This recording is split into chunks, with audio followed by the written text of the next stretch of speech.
Bonjour.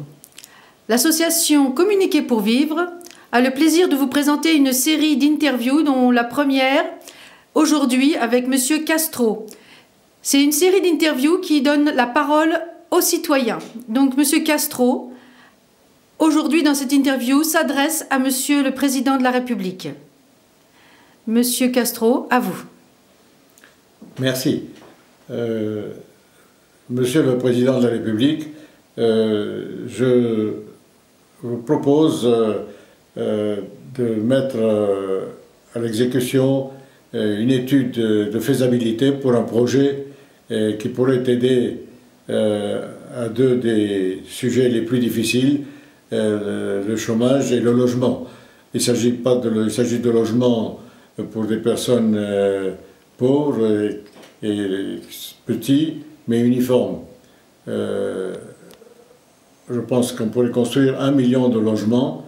Chacun de ces logements étant formé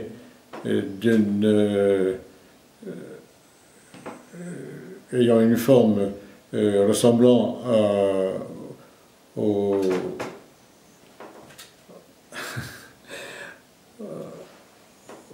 camion frigorifique, c'est-à-dire un caisson métallique bien isolé, dans lequel il y aurait juste une toute petite salle de bain, c'est-à-dire une douche, un WC, un lavabo, une kitchenette avec un lavabo et quelques plaques électriques.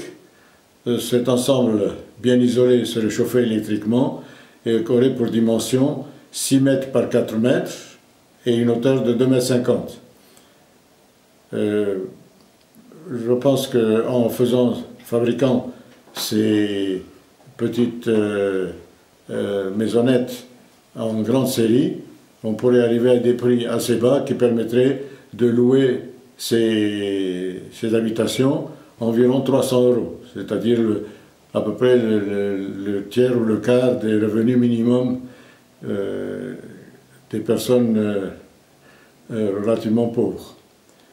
Et je pense qu'il y a une très forte demande pour les étudiants, pour les célibataires, pour les SDF, et actuellement qu'on a beaucoup de mal à satisfaire.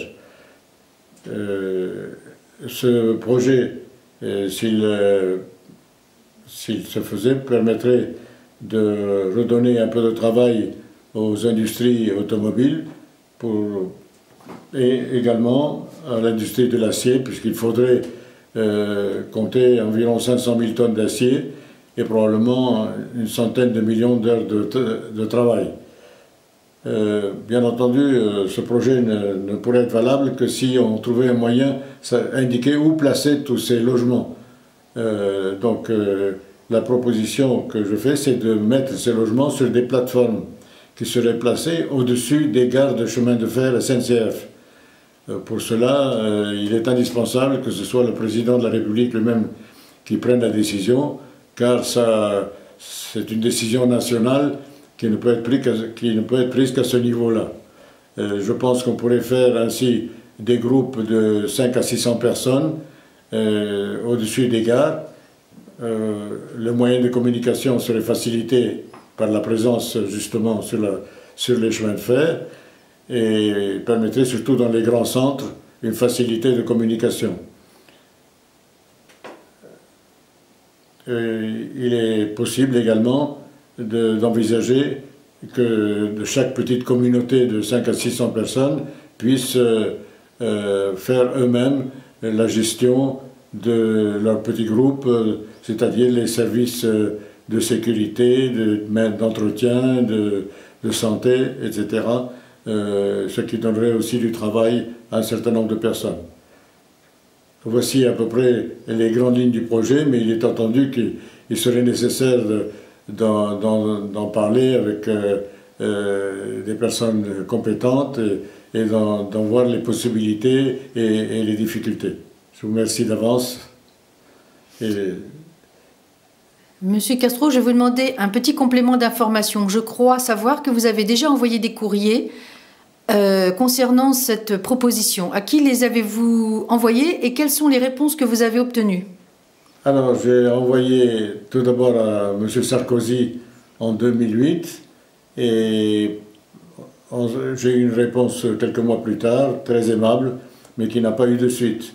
J'ai également envoyé des copies à M. Gosn, qui est le président directeur général de Renault. Il ne m'a pas répondu. J'en ai envoyé une copie à Jacques Attali, qui m'a dit que c'est une bonne idée. Récemment, quand François Hollande a pris le pouvoir, je lui ai envoyé également une lettre dans ce sens. J'ai eu également une réponse très aimable, mais pas de suite non plus. Si vous pouvez m'aider à atteindre le président de la République et permettre de ce projet de prendre corps, vous ferez certainement une bonne action. Et je dois dire en passant que j'ai 89 ans et que je ne suis pas encore tout à fait gâteux, mais ça risque de ne pas tarder. Par conséquent, il faudrait, si on veut utiliser mon intervention et ma participation, qu'une décision ou un départ soit initié dans un avenir pas trop lointain. Merci beaucoup pour votre patience. Encore une petite question. Quel était votre métier avant la retraite? Bon, j'ai été directeur technique chez Otis, ascenseur, pendant une vingtaine d'années. J'ai à cette occasion fait des séjours au Japon et au Venezuela. En un mot, quel est le plus grand apport que vous avez apporté à votre compagnie? J'ai participé activement à l'élaboration d'un système d'ascenseur à dimension fixe en créant des modèles qui permettaient d'éviter de faire uniquement du sur-mesure. Et de cette façon, permettre d'abaisser un petit peu les coûts de fabrication.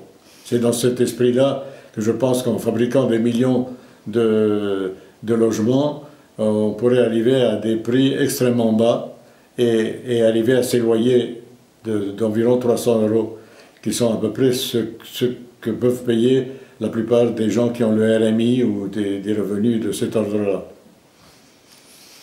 Bon, eh bien, M.